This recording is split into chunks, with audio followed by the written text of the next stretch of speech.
Hey guys, tonight we're taking a journey back in time, not to the roar of the arena or the grand halls of emperors, but to the cramped, chaotic streets of ancient Rome. We're going to step into the tiny sandals of a Roman child. And trust me, it was a world away from the comfy, child-friendly existence most of us know today. Forget playdates and pristine playgrounds. Being a kid in Rome was a bit like living life on hard mode, with danger lurking around every cobblestone corner. If you were actually born into ancient Rome, you'd be facing challenges that would make your jaw drop. So, before you get comfortable, take a moment to like the video and subscribe, but only if you genuinely enjoy what I do here. And while you're at it, why not drop your current location and local time in the comments? It's always fascinating to see where everyone is tuning in from. Now, dim the lights, maybe turn on a fan for that soft background hum, and let's ease into tonight's journey together. You feel the rough, woolen swaddling cloths wrapped tightly around you, limiting your tiny movements. The air in your small Roman home is a mix of wood smoke, the lingering scent of last night's cooking, and the earthy smell of damp plaster. The sounds are constant, the distant rumble of carts on cobblestones, the shouts of vendors in the street below, and the low murmur of voices from the adults around you. You are an infant, newly arrived in this bustling, bewildering world, and from the moment of your birth, your life is precarious. The first days are a blur of new sensations. You are so small, so utterly dependent. Your parents, perhaps a humble artisan and his wife, scrutinize you. The decision of whether to accept a newborn into the family was a crucial one, and tragically, not always guaranteed. If you were deemed weak, sickly, or if your family simply couldn't afford another mouth to feed, you might be exposed, left outside to die or be picked up by strangers. A harsh reality for many Roman infants, particularly girls. It's a stark reminder that even the most basic right to life wasn't universally given in ancient Rome. A chilling concept that modern society thankfully recoils from. But you are lucky. You are lifted from the ground, a sign that you have been accepted into the familia. Your early infancy is the period of immense vulnerability.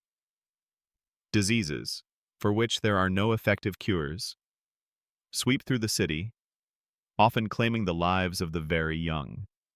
You hear hushed whispers of fevers, of coughs that worsen overnight, of tiny lives extinguished before they barely had a chance to begin. Infant mortality rates in ancient Rome were astronomically high. Historians still debate the exact figures, but estimates suggest that perhaps a third to half of all children died before reaching the age of 10.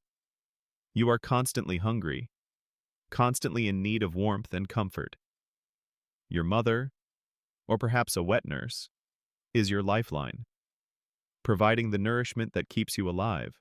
Your days are filled with simple routines.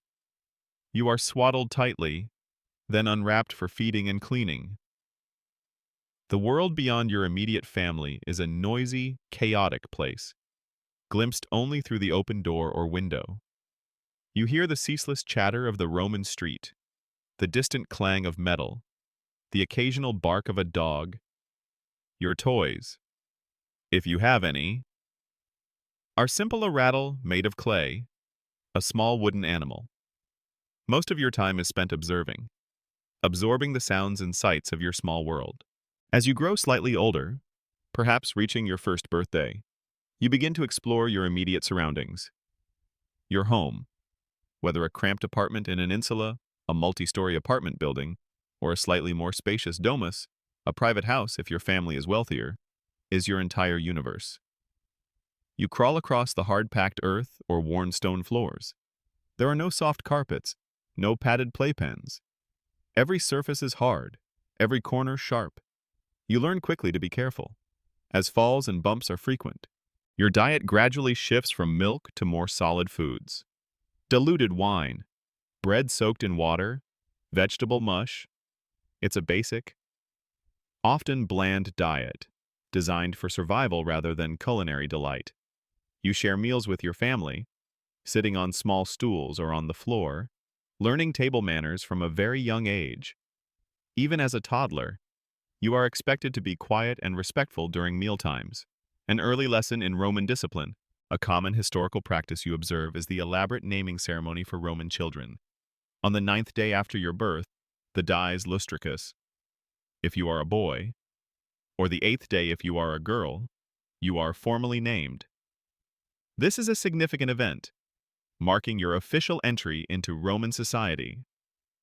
During this ceremony, a bulla, a protective amulet, usually a small round locket containing charms, is placed around your neck.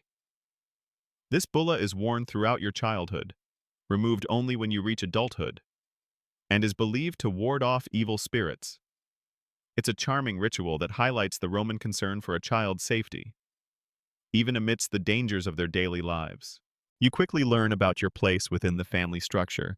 The paterfamilias, your father, holds absolute authority patria potestas over everyone in the household, including you, even into your adulthood. His word is law, and disobedience is met with swift, often physical, punishment. While this sounds harsh, it was considered essential for instilling discipline and respect, qualities highly valued in Roman society. Your mother, while subservient to your father, holds significant sway within the domestic sphere, teaching you household chores, proper behavior, and religious observances.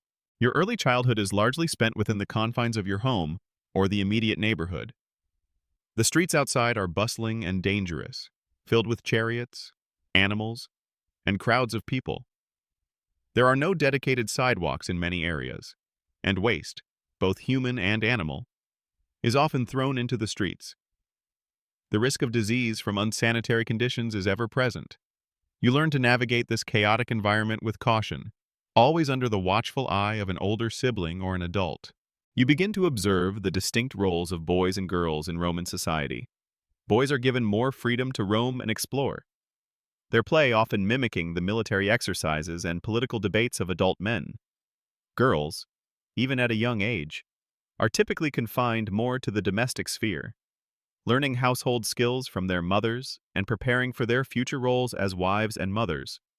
Historians still debate the extent of gender segregation in Roman childhood play. As some archaeological finds suggest, girls also participated in games with balls or even toy soldiers. However, the general expectation was clearly defined along gender lines. You occasionally see children from wealthier families, dressed in finer tunics, sometimes accompanied by slaves. Their lives seem vastly different from yours, with access to better food, private tutors, and more elaborate toys. This early exposure to social stratification teaches you about your place in the rigid Roman hierarchy. Your future, you begin to understand, will largely be determined by the circumstances of your birth. Life is hard, but there are moments of simple joy. The warmth of the sun on your face, the laughter of another child in the street, the fleeting taste of a sweet fruit. These small pleasures punctuate the challenges, reminding you that even in a harsh world, there is still beauty and connection. You are a Roman child, adapting, learning, and above all, surviving. As you grow from a crawling infant to a wobbly toddler, your world expands, though still largely confined to the immediate vicinity of your home. You spend your days under the watchful eye of your mother or an older female relative, learning the unspoken rules of the household. The house itself is a constant source of sensory input: the earthy smell of the hearth, the occasional clatter from the kitchen, the subtle creak of wooden beams overhead. If you live in an insula, the sounds of your neighbors are omnipresent: muffled arguments, children crying, the constant murmur of daily life filtering through thin walls. It's basically living in a perpetual open-concept apartment, whether you like it or not, with zero soundproofing. Your play is simple and unsupervised for the most part. You might find a stray pebble or a discarded shard of pottery to play with, perhaps rolling it across the floor or burying it in a patch of dirt. If your family is a little better off, you might have a few basic toys: small clay dolls, miniature wooden animals, or even rattles made from bronze or bone. You learn to entertain yourself, using your imagination to transform mundane objects into magical treasures. You mimic the adults around you, pretending to sweep the floor with a tiny broom or stir an imaginary pot. An early introduction to the gender roles you are expected to fulfill. One of the most striking aspects of Roman childhood, and something you quickly become accustomed to, is the lack of privacy. In most Roman homes, especially those of the lower and middle classes, space is at a premium. Families often slept in a single room or in small alcoves off a central living area. There were no separate nurseries or dedicated playrooms. Your entire life, from birth to early childhood, is lived in close proximity to your family. Every sound, every movement, a shared experience. It's a bit like a permanent family camping trip, except indoors and with less s'mores. This constant closeness fosters a strong sense of family loyalty, but also means there's little personal space for introspection or quiet contemplation. You also become acutely aware of the ever-present threat of disease. Even as a toddler, you've likely witnessed siblings or neighbors fall ill. Common childhood diseases like measles, smallpox, and various fevers, for which there are no effective treatments, run rampant through the crowded Roman cities. Historians still debate the precise impact of specific diseases on Roman demographics, but it's clear they were a devastating force, particularly for the young. The air is often thick with dust and the smell of waste, contributing to widespread illness. You learn to live with a certain stoicism, accepting sickness as a natural, if terrifying, part of life. A cough or a sudden fever can quickly escalate into a life-threatening condition. Your clothing is simple and functional.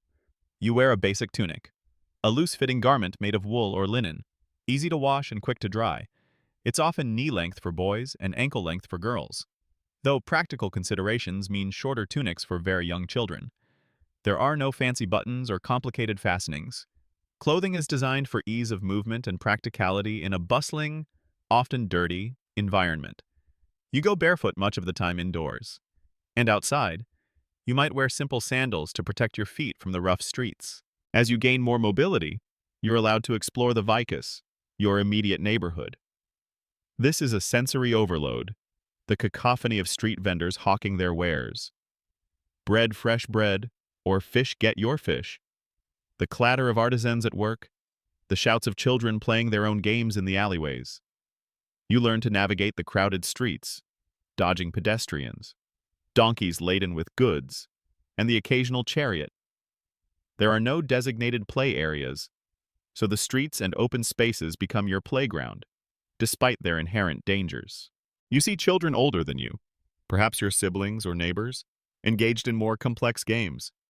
Boys might play with rolling hoops, using a stick to guide them through the streets, or engage in mock wrestling matches. Girls might play with more elaborate dolls, mimicking adult life, or play knucklebones tally, a game similar to jacks, using the ankle bones of sheep or goats. It's amazing how universal the instinct to play is, even across thousands of years and vastly different cultures. These games aren't just for fun. They're also a subtle way of learning social skills, coordination, and preparing for adult roles. Your relationship with your parents deepens. Your mother, especially, is your primary caregiver and teacher in these early years. She teaches you about the household gods, the lares and penates, whose small shrines are often found near the hearth. You learn to make small offerings, to whisper prayers for protection and prosperity. Religious observance is woven into the fabric of daily life, even for young children, instilling a sense of tradition and reverence from an early age. You might be given small chores, even as a very young child, depending on your family's social standing. If your family is involved in a trade, you might help by fetching tools, sweeping the workshop, or running simple errands. Even if your family is wealthier, you might be expected to keep your play tidy or help with very basic household tasks. Child labor was not just common but expected in Roman society, with children contributing to the family economy from a young age. This isn't to say all Roman children worked in factories, but the concept of a childhood as a period of pure leisure and education simply didn't exist for most. As you approach the age of 7, a subtle shift occurs. This is the age when Roman children are generally considered to be no longer infants. but capable of basic reasoning and more formal learning. For boys, this often means the beginning of formal education outside the home, if the family can afford it. For girls, it means a more intensive focus on domestic training, preparing them for marriage and managing a household. The carefree days of early childhood, such as they were, begin to give way to more structured expectations and responsibilities. You are stepping onto the next rung of the ladder in your Roman life, a ladder that still feels very, very high. You are now around 7 years old, a pivotal age in Roman childhood. For boys, this is often when formal education begins, if your family can afford it. For girls, the domestic training intensifies, preparing you for the responsibilities of managing a household and eventually, marriage. The unstructured play of your earlier years starts to give way to more disciplined routines. Though leisure still finds its way into your days, your toys are still simple, reflecting the materials available and the ingenuity of Roman artisans.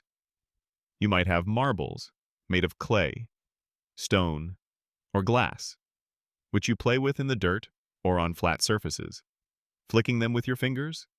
Balls, made from tightly packed rags or leather filled with feathers or hair, are common, used for games of catch or rudimentary forms of ancient handball. You might have a spinning top, carved from wood, which you whip with a string to make it twirl. It's amazing how these classic toys have persisted through millennia, proving that kids back then weren't so different from kids today when it came to having fun. If your family is wealthy, your toys might be more elaborate. You could own dolls with articulated limbs, made of ivory, amber, or wood, dressed in miniature versions of Roman clothing. Boys from affluent families might have miniature chariots or toy soldiers, allowing them to mimic the military exploits they hear about from adults. These toys not only provide entertainment, but also subtly reinforce gender roles and societal expectations, preparing you for your future adult life. Beyond toys, children in Roman cities often played games in the streets and open spaces. You might participate in a game of tag, dodging through crowded marketplaces, or hide and seek among the labyrinthine alleys. There might be games of leapfrog or races through the forum. The streets, though dangerous, are your primary playground. You learn to be agile, to quickly move out of the way of speeding carts or jostling crowds. It's a wonder any Roman children survived their childhoods given the lack of traffic laws or designated safe play zones. One popular game, often played by both boys and girls, involves knucklebones tali, usually from sheep or goats. These small, irregularly shaped bones are thrown into the air and caught in specific sequences, similar to modern-day jacks. This game not only provides entertainment but also helps develop hand-eye coordination and fine motor skills.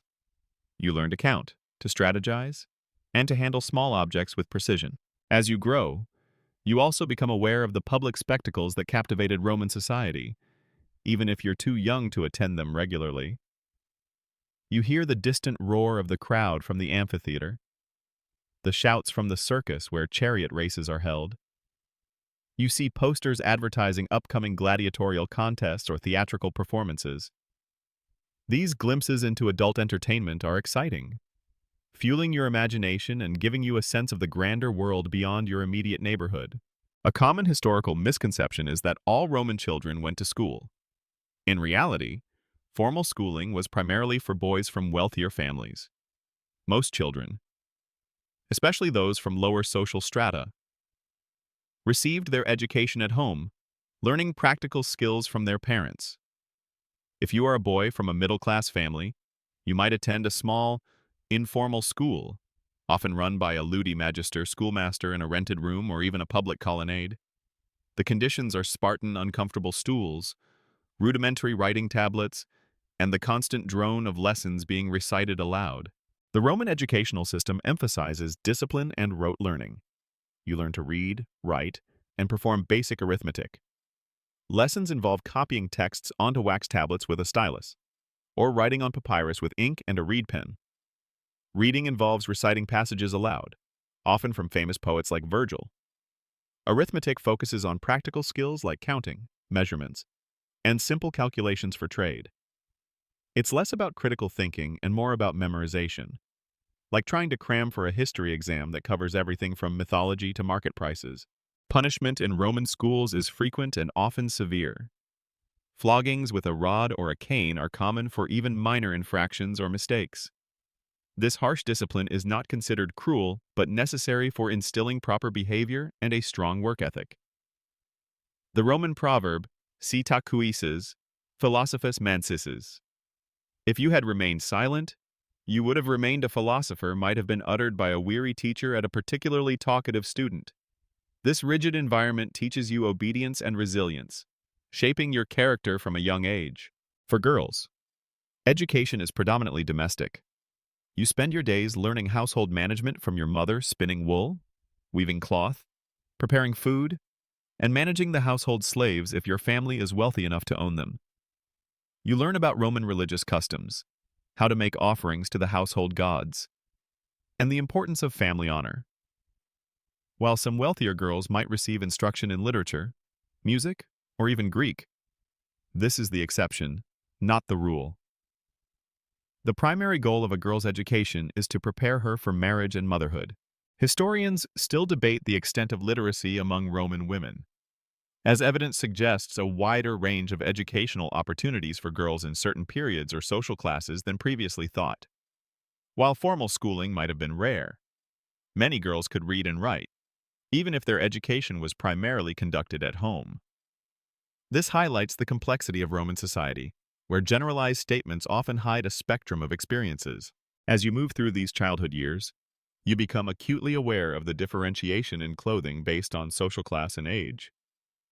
As a freeborn Roman boy, you wear a toga praetexta, a white toga with a broad purple stripe, until you come of age.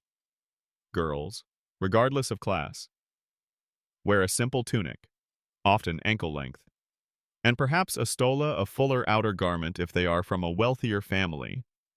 The type of fabric, the quality of the dye, and the presence of any adornments would immediately signal your family's social standing to any observer. Despite the hardships, your childhood is marked by simple pleasures and the powerful bonds of family.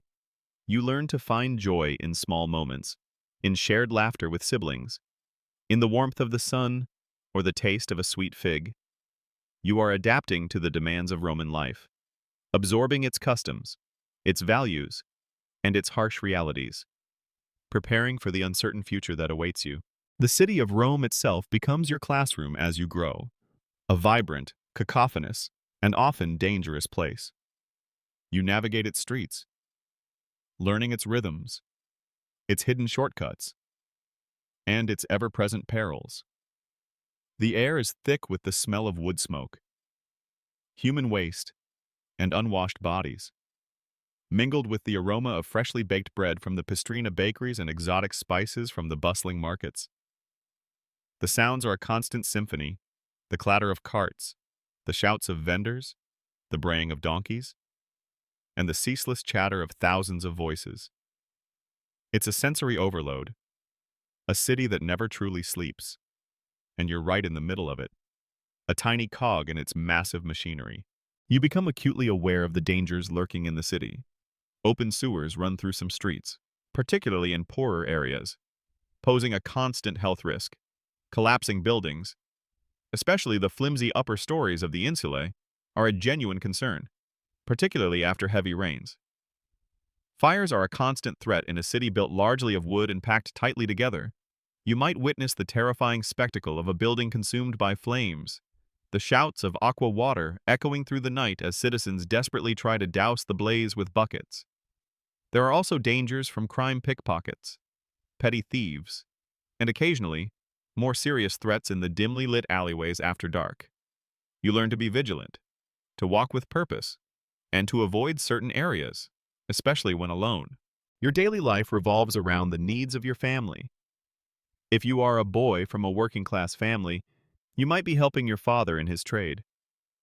If he is a craftsman, you learn to prepare materials, fetch tools, and observe his techniques. If he is a merchant, you might help carry goods, learn to count, and even begin to understand the art of negotiation.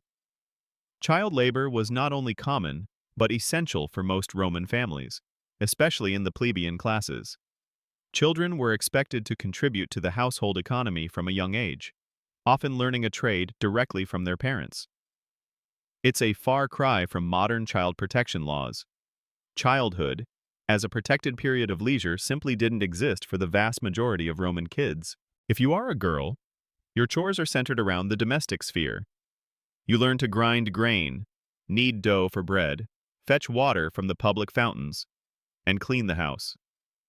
You are taught to spin wool and perhaps even to weave, creating fabric for your family's clothing. Your mother instructs you in preparing meals, tending to younger siblings, and maintaining the household shrine to the Lares and Penates, the household gods. These skills are considered crucial for your future role as a wife and mother, and you are expected to master them with diligence. Education, if you receive formal schooling, is often a harsh experience.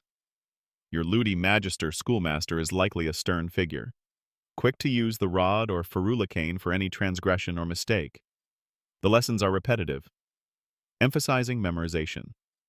You copy out passages from Latin authors, practice your sums on an abacus, and learn the basics of Roman law and history. The aim is to instill discipline and a strong moral character, as much as to impart knowledge. The schoolroom itself is bare, often just a rented space in a noisy portico or a back room of a shop, with hard benches and rudimentary writing surfaces. One interesting and often overlooked aspect of Roman education is the use of wax tablets tabulae for writing practice. These wooden tablets, coated with a thin layer of wax, could be written on with a stylus, a pointed tool, usually made of bone, metal, or wood, and then smoothed over for reuse. It's basically the ancient Roman equivalent of a reusable whiteboard, much more sustainable than papyrus for daily practice. This allowed children to practice their letters and numbers repeatedly without wasting expensive materials. A widespread historical practice was the Roman custom of holding elaborate public festivals and holidays throughout the year. These ferii provided a welcome break from the daily grind for both adults and children. You might witness religious processions, theatrical performances, or even small public banquets. These events were a chance for the community to gather, to celebrate, and to enjoy a rare moment of collective leisure. For you, as a child, these festivals are a source of wonder and excitement, a chance to see jugglers, musicians, and performers in the streets. Historians still debate the true level of emotional attachment Roman parents had to their children, given the high infant mortality rates.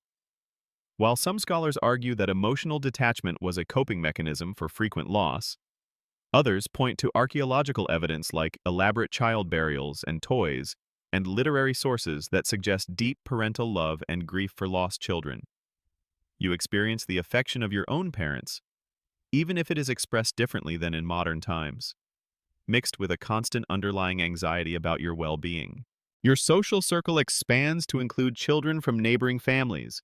You play games in the streets and courtyards, simple games of tag, hide and seek, or throwing balls made of stuffed leather. You learn to navigate the complex social dynamics of childhood, forming friendships and alliances, and sometimes engaging in petty squabbles. These interactions teach you about negotiation, compromise, and the importance of fitting into a group. As you grow, you also become aware of the rigid social hierarchy of Rome. You see wealthy patrician children, dressed in finer clothes, carried in litters by slaves, or riding on horseback. Their lives seem completely insulated from the hardships you face daily. You learn early on about your place in society, about the vast gulf between the rich and the poor. This social awareness shapes your worldview, instilling either a sense of resignation or, for some, a burning ambition to improve their station.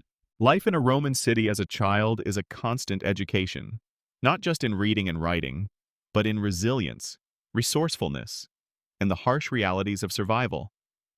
You learn to be observant, to adapt, and to find moments of joy amidst the chaos. The city is your playground and your proving ground, shaping you into the Roman adult you are destined to become. As you transition from early childhood to the more structured years leading up to puberty, your world takes on new dimensions, particularly regarding food, family dynamics, and the constant awareness of social standing. Your stomach rumbles, a familiar sensation. Food in ancient Rome, especially for a child from a typical family, isn't about choice or indulgence. It's about sustenance. Your diet is largely based on cereals, primarily wheat or barley, consumed as porridge or, more commonly, as bread. You'd break off chunks of dense, often coarse, bread for breakfast, lunch, and dinner. It's the staple that fills your belly and provides the energy for your days of learning and labor. Beyond bread, your meals include legumes like lentils, chickpeas, and beans, providing much-needed protein. Vegetables, if available and in season, might be added to a simple stew or eaten raw cabbage. Onions, garlic, and lettuce. Meat is a rare treat, perhaps a bit of pork or a small bird, usually reserved for special occasions or religious festivals. Fish, if you live near the Tiber River or coast, might be more common, particularly salted or dried fish. It's basically the Mediterranean diet, but stripped down to its most basic, pre-fancy olive oil form. Not exactly gourmet, but it kept you alive. You drink water, often from public fountains, or diluted wine, which was safer than untreated water. Mealtimes are a communal affair. You eat with your family, often sitting on low stools or on the floor around a small table. There's little conversation during the meal itself. Eating is a serious business. You learn early on to eat what's given to you and to never waste food. Your manners, while perhaps not as refined as those of a patrician child dining on cushions, are instilled from a young age. Don't slurp, don't talk with your mouth full, and always respect the food. The Roman family structure familia is the bedrock of your existence. The paterfamilias, your father or the eldest living male ancestor, holds immense power over everyone in the household. His patria potestas, or paternal power, is absolute, granting him legal control over your life, your property if you had any, and even your marriage, until he decided to emancipate you, or until his death. It's a bit like living under a benevolent dictator, where benevolent largely depends on the individual father, and dictator is absolutely literal. This authority provides order and stability, but also demands unwavering obedience. Your mother's role, while subservient to your father's in the legal sense, is profoundly important within the domestic sphere. She is the mater familias, responsible for managing the household, raising the children, and overseeing any household slaves. She teaches you practical skills, moral values, and religious duties. You learn from her how to spin wool, prepare food, and care for younger siblings. Her influence on your daily life and character development is undeniable, acting as the emotional core of the family. Your relationship with your siblings, if you have them, is complex. You are playmates, confidants, and sometimes rivals for parental attention. Older siblings often act as informal teachers and caregivers for younger ones, particularly if your parents are busy with work. In a world with high infant mortality, having surviving siblings is a blessing, as they represent continuity for the family line and future support in old age. One common, though less talked about, aspect of Roman city life for children, especially in crowded insulae, is the constant noise. Imagine living in a building with paper-thin walls, surrounded by dozens of other families, with workshops and taverns on the ground floor. You'd hear everything: arguing neighbors, crying babies, the clatter of pots, the rhythmic pounding of a blacksmith, the drunken singing from the local Capona tavern late into the night. It's a permanent soundtrack of urban living, and you learn to sleep through it, a skill that would make any modern city dweller jealous. This constant sensory input shapes your perception of the world, making you resilient to distraction and noise. A common historical practice you learn about is the patron-client relationship, which permeated all levels of Roman society, including for children. If your family was humble, Your paterfamilias might be a client of a wealthier patron, relying on them for support, legal assistance, or even daily food rations. You would observe your father attending his patron's morning salutation greeting, a ritualistic visit where clients paid their respects. This system created a web of mutual obligations and benefits, teaching you early on about social networking and the importance of connections. Even as a child, you might be taught to be respectful and deferential towards your family's patron. Historians still debate the extent to which Roman children, particularly those from lower classes, understood or internalized complex political events. While you wouldn't be discussing intricate senatorial debates, you would certainly be aware of major public events: the arrival of a victorious general, the celebration of a new emperor, or the construction of a new public building. These events would involve parades, public feasts, and games, which would be visible and exciting, giving you a tangible connection to the broader Roman world. You'd hear adults discussing these events, perhaps grumbling about taxes or cheering for their favored political faction, subtly shaping your nascent understanding of governance. The concept of honor and reputation is instilled in you from a very young age. Your family's good name is paramount, and your behavior reflects on them. You are taught to be respectful to elders, to perform your duties diligently, and to avoid bringing shame upon your familia. This constant emphasis on reputation contributes to the disciplined nature of Roman children, as they learn to conform to societal expectations. Your childhood in the Roman city is a rigorous apprenticeship. You are constantly observing, learning, and adapting to the unwritten rules of society. You understand the importance of hard work, family loyalty, and respect for authority. The challenges are numerous, but you are part of a strong familial unit, a small island of stability in the bustling, unpredictable sea of Rome. You are growing, not just physically but mentally, hardening yourself for the adult world that looms ever closer. As you grow older, perhaps nearing your 10th birthday, the distinction between play and work begins to blur even further. For most children in a Roman city, especially outside the wealthiest households, contributing to the family economy isn't an option, it's a necessity. Your role in this economic tapestry depends entirely on your family's social standing and the profession of your paterfamilias. If your father is an artisan, perhaps a potter, a blacksmith, a shoemaker, or a carpenter, you spend your days in his workshop, learning the trade hands-on. You start with the most basic tasks: fetching water, sweeping the floor, cleaning tools.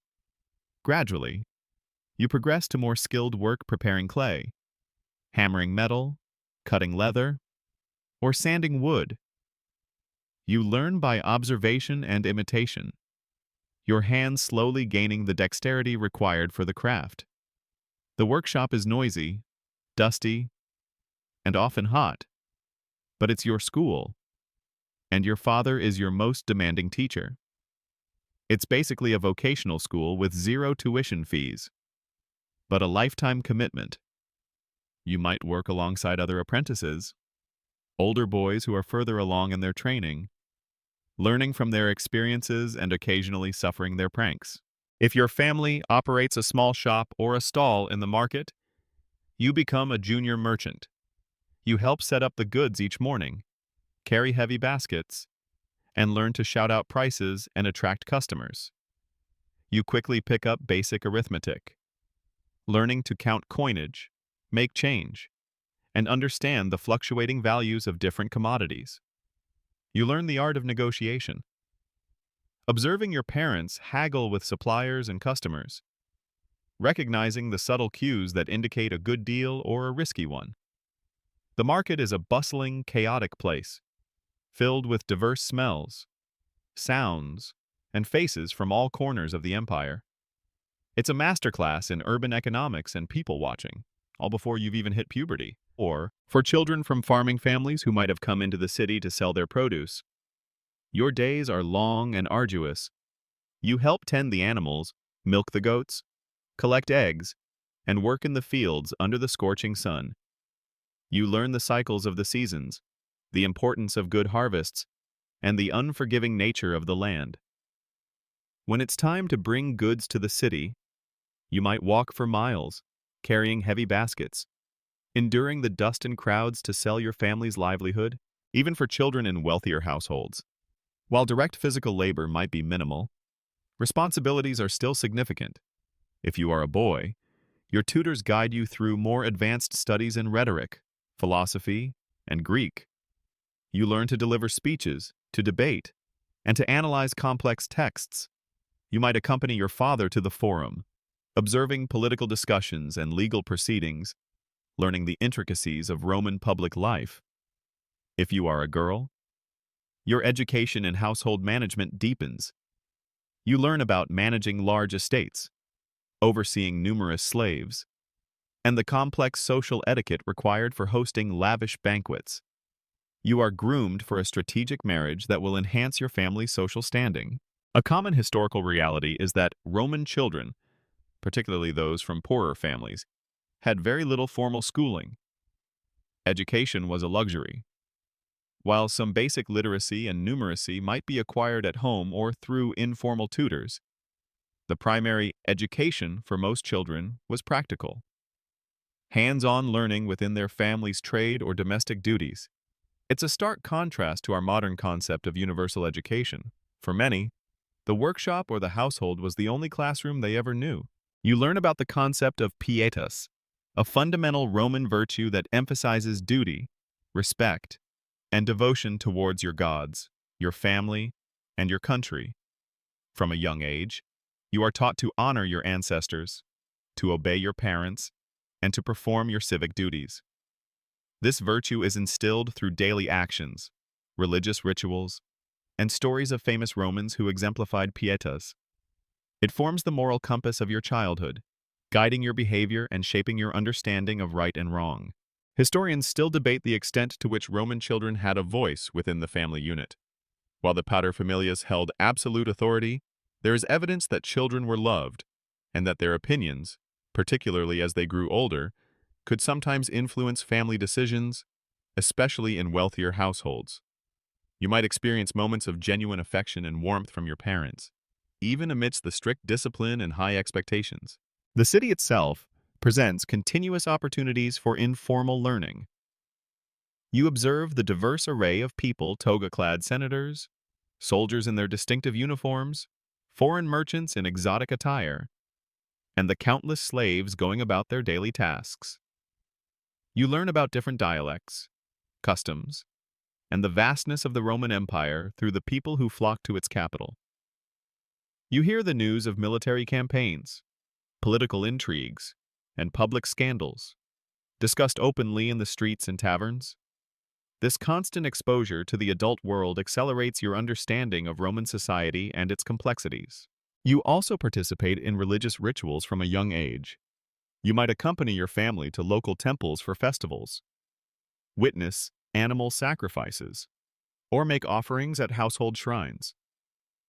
You learn the names of the gods and goddesses, their myths, and the proper ways to appease them. Religion is not a separate sphere of life. It is woven into the fabric of your daily existence, influencing your actions and beliefs. As you near the end of your childhood, perhaps around the age of 12 or 14, the responsibilities intensify. For boys, thoughts turn to the toga virilis, the plain white toga of manhood, and the start of military service or a career. For girls, marriage looms large, often arranged by your paterfamilias to strengthen family alliances or improve social standing. The carefree if arduous days of childhood are rapidly drawing to a close, replaced by the weighty expectations of Roman adulthood. You are leaving behind the world of simple games and entering a world of serious duties, where your contribution to the familia and to Rome itself becomes paramount. You are now standing at the cusp of adolescence, a period of significant transition in Roman life. For Roman children, puberty wasn't just a biological change. It was marked by profound social and religious rites of passage. These ceremonies, particularly for boys, symbolized the formal end of childhood and the beginning of their journey into Roman adulthood, with all its accompanying responsibilities. For a Roman boy, the most significant rite of passage was the assumption of the toga virilis, the toga of manhood, typically celebrated between the ages of 14 and 17. You would have been prepared for this day for months, perhaps even years, understanding its immense symbolic weight. On the chosen day, often during the festival of the Liberalia, a festival honoring Liber Pater, a god of fertility and freedom, celebrated on March 17th, you would shed the toga praetexta, your childhood toga with its distinctive purple stripe, and dedicate your bulla, the protective amulet you wore since infancy, to the lares, the household gods. It's basically the Roman equivalent of a graduation ceremony. But with less speeches and more toga wearing, this ceremony isn't just a private family affair. You, accompanied by your paterfamilias and other adult male relatives and friends, would process from your home to the forum. This public display solidified your new status in the eyes of Roman society. You would then be formally registered as a citizen on the census list, signifying your legal recognition as an adult male. From this day forward, you are expected to participate in public life, serve in the military if eligible, and generally uphold the duties of a Roman man. The toga virilis itself is a plain, undyed woolen toga, often heavy and cumbersome to wear, symbolizing the sober responsibilities of adulthood. Learning to wear it correctly and with dignity is an art in itself. You feel the weight of expectation with its fabric, a tangible reminder of the duties now placed upon your shoulders. No more running wild in the streets. You are now a man, expected to behave with gravitas and decorum. For Roman girls, the transition to adulthood was less marked by a single public ceremony and more by a series of private rituals associated with marriage. Girls were considered ready for marriage much earlier than boys, often between the ages of 12 and 14. On the eve of your wedding day, as a Roman girl, you would dedicate your childhood toys, your bulla, and your toga praetexta to the household gods. This symbolic act signified the abandonment of childhood and the acceptance of your future role as a wife and mother. It's like a bittersweet farewell to your dolls, knowing your life is about to change forever. Marriage in Roman society was primarily a social and economic arrangement, often orchestrated by the paterfamilias to strengthen family alliances or improve social standing, rather than being based on romantic love. While love might develop after marriage, it was not the primary consideration for arranging a match. As a Roman child, you would have grown up understanding this reality, observing the arranged marriages within your own family or among your neighbors. Historians still debate the extent of agency Roman girls had in their own marriages, while theoretically subservient to their paterfamilias. Some evidence suggests that girls from wealthier families might have had some say in choosing their husbands, or at least in refusing an undesirable match. However, for most, particularly those from humbler backgrounds, the choice was entirely up to the head of the family. The preparation for marriage involved intensive domestic training for girls. You would have learned all the skills necessary to run a Roman household: spinning, weaving, cooking, managing slaves, and overseeing family finances.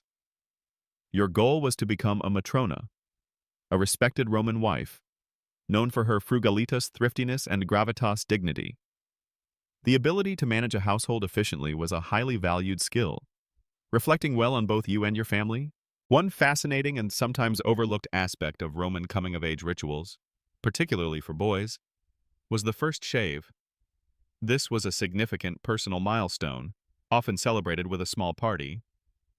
The first shavings of beard were dedicated to a deity, typically the lares, symbolizing the definitive transition from youthful smoothness to bearded masculinity. It's the ancient equivalent of getting your first driving license, but with more ritualistic hair removal. This small personal act carried immense cultural weight, signaling your readiness to take on adult responsibilities. For both boys and girls, entering adulthood meant a shift in social interactions.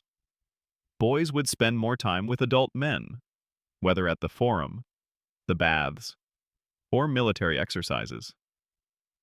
Girls would primarily interact with other women, learning from their experiences and preparing for their own roles as wives and mothers.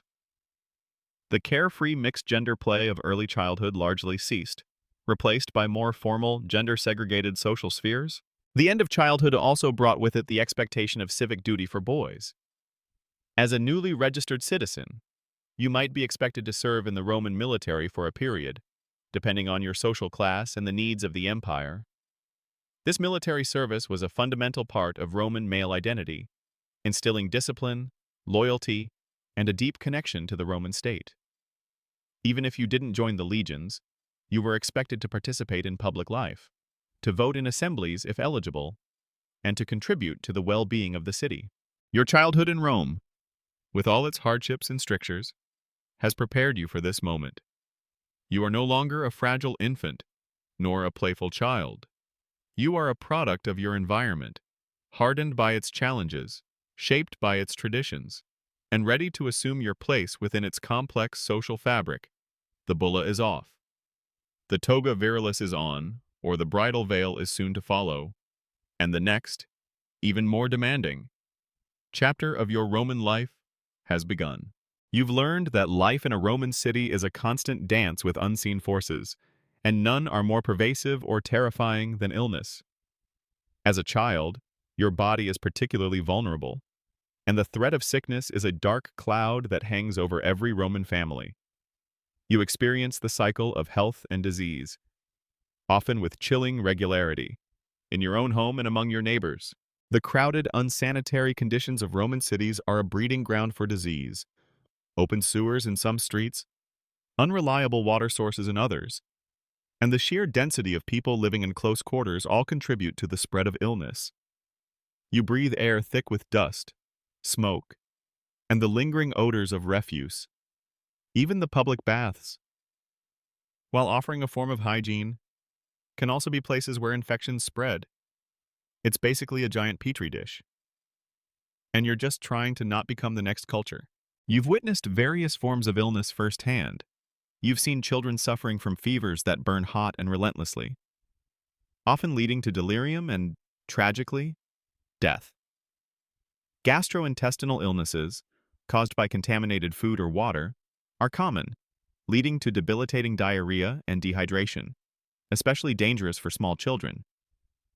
Skin infections and eye ailments are also frequent, a result of poor hygiene and constant exposure to irritants. When sickness strikes your household, there's a sense of helplessness. Your mother, drawing on traditional knowledge, might prepare herbal remedies, poultices of various leaves, bitter teas, or infusions designed to reduce fever or soothe coughs. You might be given a concoction of honey and herbs for a sore throat, or a mixture of warmed oil for an earache. These are often based on centuries of folk wisdom, some with genuine medicinal properties, others relying more on faith and placebo. More serious illnesses might necessitate calling upon a Roman physician medicus. These doctors, often Greek slaves or freedmen, possess varying levels of skill and training. Their medical practices, while advanced for their time, are still rudimentary by modern standards. They might employ methods like bloodletting, cutting a vein to release blood, or cupping, applying heated cups to the skin to create suction, believing these practices would rebalance the body's humors and expel illness. It's a bit like playing Russian roulette with your own veins, where the cure could sometimes be worse than the disease itself. You might see them examining urine, listening to breathing, or feeling pulses, making their diagnoses based on observation and ancient medical theories. Surgery, when performed, is a brutal affair, conducted without anesthesia beyond perhaps a strong dose of opium or alcohol. And with little understanding of antiseptic practices, broken bones are set with splints, and wounds are stitched. But infection is a constant, deadly threat. Many common ailments that are easily treatable today, like a simple bacterial infection, could prove fatal in ancient Rome. One prominent historical figure who greatly influenced Roman medicine was Galen, a Greek physician who practiced in Rome in the 2nd century AD. He was a highly influential medical writer and surgeon, whose theories dominated Western medicine for over 1,000 years. His extensive knowledge of anatomy came partly from treating gladiators, allowing him to study injuries and the human body in ways others couldn't. It's an odd twist of fate that the very brutal spectacle of the arena inadvertently led to advancements in medical knowledge. His teachings on diet, exercise, and pharmaceutical remedies were widely adopted, influencing the care you might receive. Historians still debate the true effectiveness of Roman medicine. While some treatments were surprisingly astute and effective, many others were based on erroneous theories of the body and could cause more harm than good. The high mortality rates, especially for children, suggest that medicine was often a desperate last resort rather than a reliable cure. This constant uncertainty about recovery means that family members often resort to spiritual interventions. You participate in religious rituals to appease the gods and seek healing.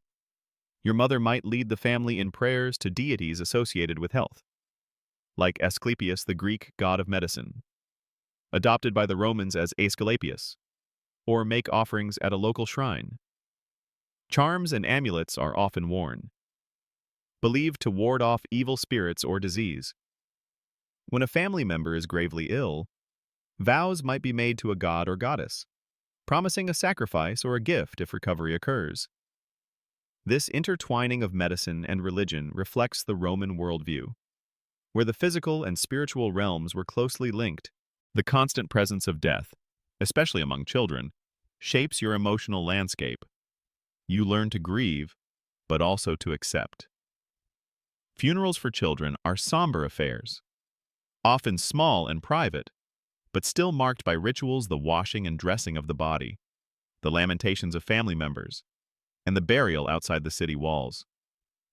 Inscriptions on tombstones often reflect the deep sorrow of parents for their lost young ones, dispelling any notion of universal emotional detachment. The threat of epidemics or plagues looms large. You hear terrifying tales of previous outbreaks that decimated the city's population. When such an event occurs, the city descends into chaos. Streets are emptied, public life grinds to a halt, and fear becomes palpable. The paterfamilias would try to isolate his family, hoping to avoid contagion. But for most, escape from the crowded city is not an option. Your childhood in Roman cities is a stark lesson in fragility. You learn to value moments of health, to appreciate the simple act of breathing without pain. You become resilient in the face of suffering, developing a stoicism that will serve you in adulthood.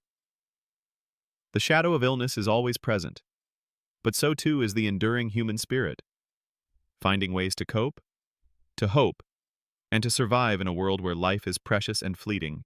You've lived a life in the Roman city, marked by its clamor, its hierarchies, and its relentless pace. But for some children, an even darker reality defines their existence from birth, the shadow of slavery.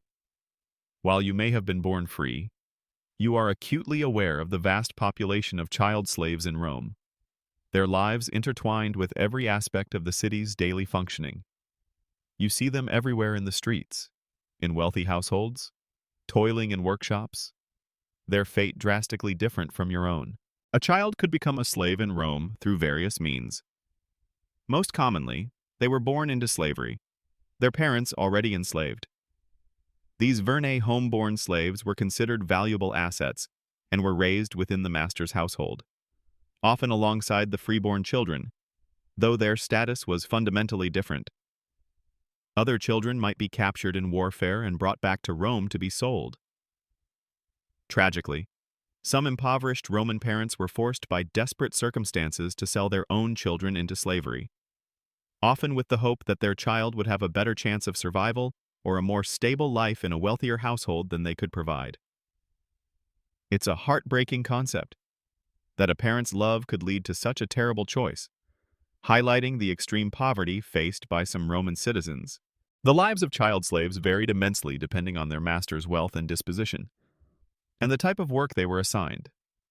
In wealthy households, some child slaves might be relatively well treated, serving as companions to the freeborn children, learning alongside them, or assisting with household tasks. They might even receive an education, particularly if they showed promise in subjects like Greek, music, or accounting, which could increase their value to their owners. These children might wear similar tunics to freeborn children, though often of coarser material, and they would lack the bulla worn by freeborn Roman children. However, many child slaves faced a much harsher reality. They might be put to work in grueling conditions from a very young age, carrying water, tending to animals, working in bakeries, brickyards, or even mines. Their days would be long and arduous, their bodies constantly exhausted. They would be subject to their master's absolute authority, vulnerable to physical punishment and exploitation without recourse. Unlike free children, they had no legal rights, no family to protect them beyond their immediate enslaved parents, and their future was entirely dictated by their owners. You observe the subtle ways that even free Roman children learn about and interact with child slaves. If your family owned slaves, you would grow up alongside them, seeing them as part of the household, yet distinctly separate in status. You learn, perhaps without explicit instruction, the power dynamics inherent in the master-slave relationship. You see the silent obedience of the enslaved children, the quickness with which they respond to commands, and the subtle ways they navigate their precarious existence. It's an early, harsh lesson in social hierarchy, where some humans are considered property, and you're born with the privilege of not being one of them. A common historical misconception is that Roman slavery was solely based on race. In reality, Roman slavery was not racial. Anyone could become a slave, regardless of their ethnicity or origin. Slaves came from all over the empire and beyond. Greeks, Gauls, Syrians, Africans, Britons, and even other Romans. This meant that the enslaved children you saw around you would represent a diverse array of backgrounds, united only by their lack of freedom. Historians still debate the specific demographics of Roman slave populations at different periods, but their diversity is undeniable. Historians also debate the prevalence of child trafficking in Roman society. While it's clear that children were bought and sold as slaves, the exact scale and organization of this trade, particularly for Roman-born children, is a subject of ongoing research. You might see public slave markets, where children, sometimes even infants, were displayed for sale alongside adults, a chilling tableau of human commerce. The sight would be disturbing, even to a Roman child accustomed to the harsh realities of life. The concept of manumission, or being granted freedom, existed for slaves, even child slaves, but it was incredibly rare and entirely dependent on the master's will. A child slave might be freed through a master's will upon their death, or granted freedom for exceptional service, or even, in rare cases, allowed to buy their freedom if they managed to accumulate enough money peculium. However, even a freed slave libertus or liberta would still retain certain obligations to their former master and would carry the social stigma of their former status. You might play alongside child slaves, particularly if they are vernae from a similar age in your household. These interactions, while seemingly normal childhood play, are always underscored by the fundamental power imbalance. You might share a laugh or a game, but the unwritten rules of their bondage are always present. A constant reminder of their lack of agency, you realize, with a dawning awareness, the sheer arbitrariness of fate. You were born free. They were not. The Roman legal system offered no protection for child slaves against abuse or neglect. Their masters had virtually unlimited power over them. While extreme cruelty might sometimes be frowned upon socially, there was little legal recourse for an enslaved child. This lack of legal protection made their lives incredibly precarious and vulnerable. Your exposure to child slavery as a free Roman child, while perhaps not directly involving you in their suffering, deeply shapes your understanding of Roman society's foundations. It highlights the brutal efficiency of the Roman economy, built on the exploitation of human labor. It underscores the immense value placed on freedom, even if that freedom came with its own set of challenges for the poorer classes. And it forces you to confront the uncomfortable truth that for many children in your city, their terrible Roman childhood was not one of simple play and chores, but of unending toil and bondage. You've navigated the chaotic streets of Rome, survived its childhood illnesses, learned its strict lessons, and observed its harsh social stratification. As you stand on the precipice of Roman adulthood, you look back at the little person you were, a child forged in the crucible of a bustling, beautiful, and brutal city.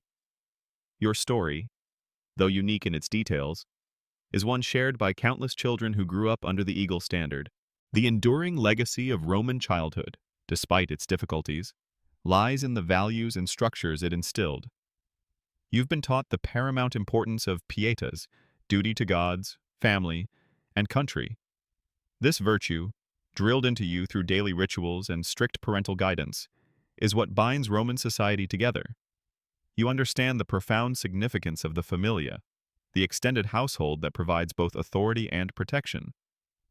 It's like being part of a supersized, ancient corporation where everyone has a role, and loyalty is the #1 job requirement.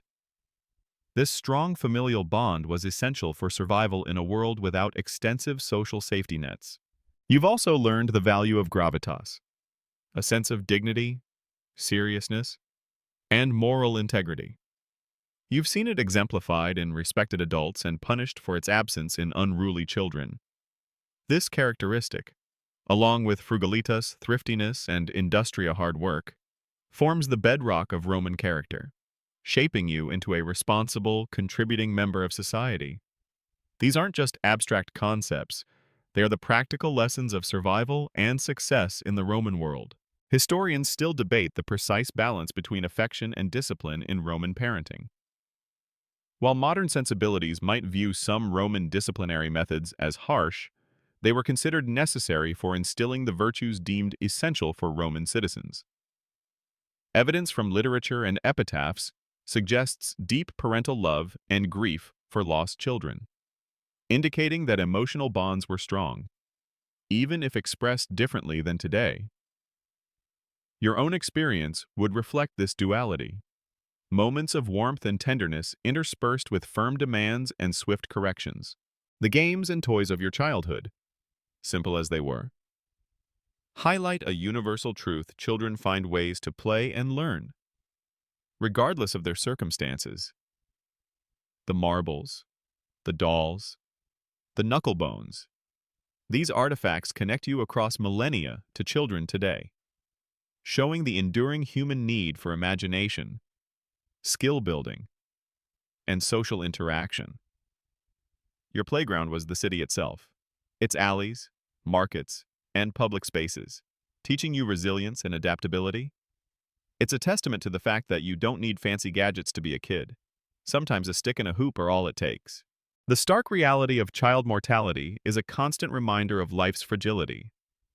You've witnessed it, grieved for it, and lived with the knowledge that any day could be your last. This awareness instills a particular kind of stoicism, a grim acceptance of fate that shapes your outlook on life. It also emphasizes the importance of family continuity, of having surviving children to carry on the family name and traditions. The Roman educational system, though limited for many, laid the groundwork for future generations. While most learned practical skills at home, the emphasis on rhetoric, law, and history for those who attended formal schools ensured the continuity of Roman intellectual traditions. The disciplined environment, though harsh, instilled a work ethic and a respect for knowledge that would serve the empire for centuries. Perhaps the most profound legacy of your Roman childhood is the deep connection you feel to your city, your patria. You've lived its noise, breathed its air, navigated its dangers. You've celebrated its festivals and mourned its losses. You understand, perhaps more deeply than an adult immigrant to the city, the very essence of what it means to be Roman. You are a product of its grand ambitions and its brutal realities, a testament to the lives that built, sustained, and were consumed by this mighty empire. As the sun sets on your Roman childhood, you look forward, ready to embrace the duties and challenges of adulthood. The bulla is put away, the toga virilis, or bridal veil, now your attire. The terrifying, yet strangely formative, crucible of your Roman childhood has shaped you. You are resilient, disciplined, and deeply rooted in the traditions of your ancestors. And as the city lights begin to twinkle, and the sounds of the bustling metropolis soften into a hum, you can finally, truly rest.